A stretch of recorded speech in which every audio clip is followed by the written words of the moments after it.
Akira Kurosawa's classic film, Drunken, released in 1948, is a somber look at post-war Japan and a comparison between that and of the future generation. In the film, Matsunaga, played by Toshiro Mifune, plays a Yakuza member who is lost in the world of crime and gangsters.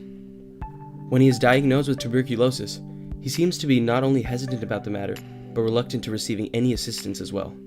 What Kurosawa does with his character is to represent the feudalism and the older culture that was prevalent during pre-war Japan.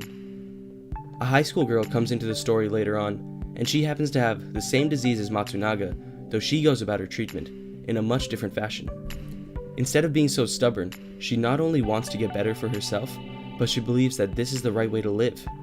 She represents the youth of Japan, the possible future that it could be heading towards. Kurosawa wanted to contrast the two characters and show off the stubbornness of the older generation in which they are so blind to seeing their own flaws. However, though the naive high school girl is young, she is still very keen on living her life rationally. She is not running away from her problems, but facing them directly and head on. Kurosawa wanted to do this to show how ridiculous pre-war Japan was. In doing so, he conveys that we must look forward to the future if we want our society to grow, looking back and realizing how wrong we may have been, and understanding that we always have a choice to make things right.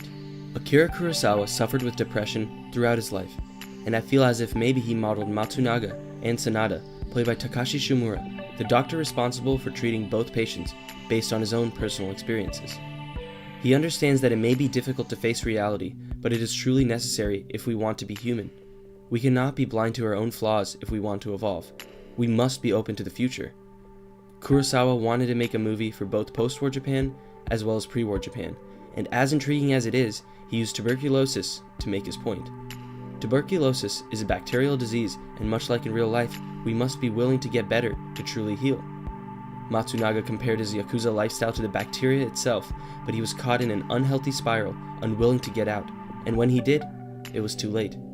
The final scene in the film shows the fate of the two characters. Matsunaga ends up dying after a fight with the Yakuza boss, after the disease had already destroyed him almost entirely. And then we finally get a look at the high school girl who has been completely healed after following Sanada's advice properly.